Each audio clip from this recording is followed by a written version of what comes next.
بسم اللہ الرحمن الرحیم.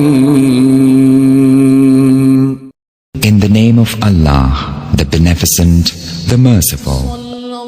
مسعر سے روایت ہے، کہا میں نے سعد بن ابراہیم بن عبد الرحمن بن عوف سے سنا، کہہ رہے تھے ثقہ راویوں کے علاوہ اور کوئی شخص رسول اللہ صلی اللہ علیہ وآلہ وسلم سے حدیث بیان نہ کرے.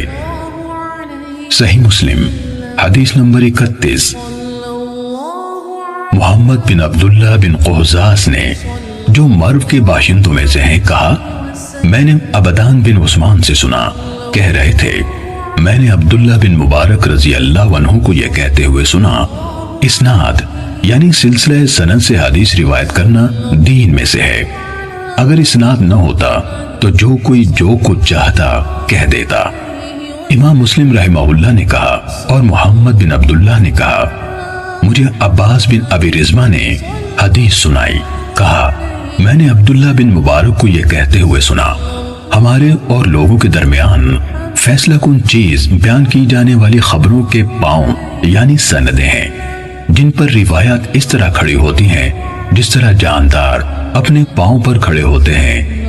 محمد بن عبداللہ بن قہزاز نے کہا میں نے ابو اسحاق ابراہیم بن عیسیٰ طالقانی سے سنا، کہا میں نے عبداللہ بن مبارک سے کہا ابو عبد الرحمن وہ حدیث کیسی ہے جو ان الفاظ میں آئی ہے، نیکی کے بعد دوسری نیکی یہ ہے کہ تم اپنی نماز کے ساتھ اپنے والدین کے لیے نماز پڑھو اور اپنے روزوں کے ساتھ اپنے والدین کے لیے روزے رکھو.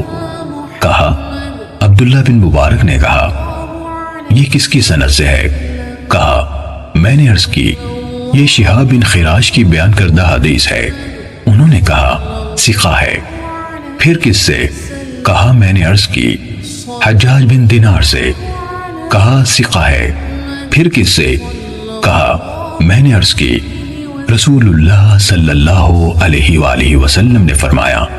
کہنے لگے ابو اسحاق، حجاج بن دینار اور رسول اللہ صلی اللہ علیہ وسلم کے درمیان کٹھن مسافتیں ہیں جن کو عبور کرتے ہوئے اونٹنیوں کی گردنیں کٹ کر گر جاتی ہیں، لیکن صدقہ میت کے لیے فائدہ مند ہے، اس کے بارے میں کوئی اختلاف نہیں.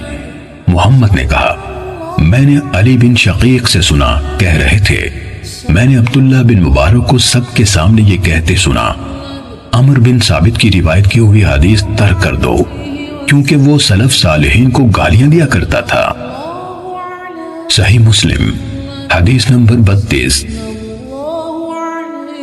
ابو نضر ہاشم بن قاسم نے حدیث بیان کی، کہا ہم سے بحیہ کے مولا ابو عقیل یحییٰ بن متوکل نے حدیث بیان کی، کہا میں قاسم بن عبید اللہ بن عبداللہ بن عمر جن کی والدہ ام عبداللہ بنت قاسم بن محمد بن ابی بکر تھی اور یحییٰ بن سعید کے پاس بیٹھا ہوا تھا کہ یحییٰ نے قاسم بن عبید اللہ سے کہا جناب ابو محمد، آپ جیسی شخصیت کے لیے یہ عیب ہے، بہت بڑی بات ہے کہ آپ سے اس دین کے کسی معاملے کے بارے میں کچھ پوچھا جائے اور آپ کے پاس اس کے حوالے سے نہ علم ہو نہ کوئی حل، یا یہ الفاظ کہے نہ علم ہو نہ نکلنے کی کوئی راہ.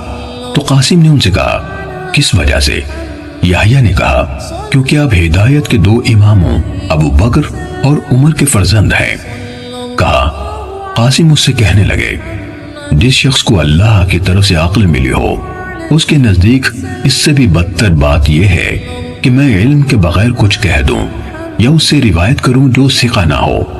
یہ سن کر یحییٰ خاموش ہو گئے اور انہیں کوئی جواب نہیں دیا. صحیح مسلم حدیث نمبر 33. بشر بن حکم عبدی نے مجھ سے بیان کیا، کہا میں نے سفیان بن عیینہ سے سنا، کہہ رہے تھے مجھ سے بہت سے لوگوں نے بحیہ کے مولا ابو عقیل سے سن کر روایت کی کہ کچھ لوگوں نے حضرت عبداللہ بن عمر رضی اللہ عنہما کے ایک بیٹے سے کوئی بات پوچھی جس کے بارے میں ان کے علم میں کچھ نہ تھا. تو یحییٰ بن سعید نے ان سے کہا میں اس کو بہت بڑی بات سمجھتا ہوں کہ آپ جیسے انسان سے جبکہ آپ ہدایت کے دو اماموں یعنی عمر اور ابن عمر رضی اللہ عنہما کے بیٹے ہیں، کوئی بات پوچھی جائے اور اس کے بارے میں آپ کو کچھ علم نہ ہو. انہوں نے کہا بخدا اللہ کے نزدیک اور اس شخص کے نزدیک جسے اللہ نے عقل دی اس سے بھی بڑی بات یہ ہے کہ میں علم کے بغیر کچھ کہوں یا کسی ایسے شخص سے روایت کروں جو ثقہ نہیں۔ سفیان نے کہا، ابو عقیل یحییٰ بن متوکل بھی ان کے پاس موجود تھے جب انہوں نے یہ بات کی۔ صحیح مسلم حدیث نمبر 34۔ یحییٰ بن سعید نے کہا، میں نے سفیان ثوری، شعبہ، مالک اور ابن عیینہ سے ایسے آدمی کے بارے میں پوچھا جو حدیث میں پوری طرح قابل اعتماد یعنی ثقہ نہ ہو۔ پھر کوئی آدمی آئے اور مجھ سے اس کے بارے میں سوال کرے تو ان سب نے کہا، اس کے بارے میں بتا دو کہ وہ پوری طرح قابل اعتماد نہیں ہے۔ صحیح مسلم حدیث نمبر 35۔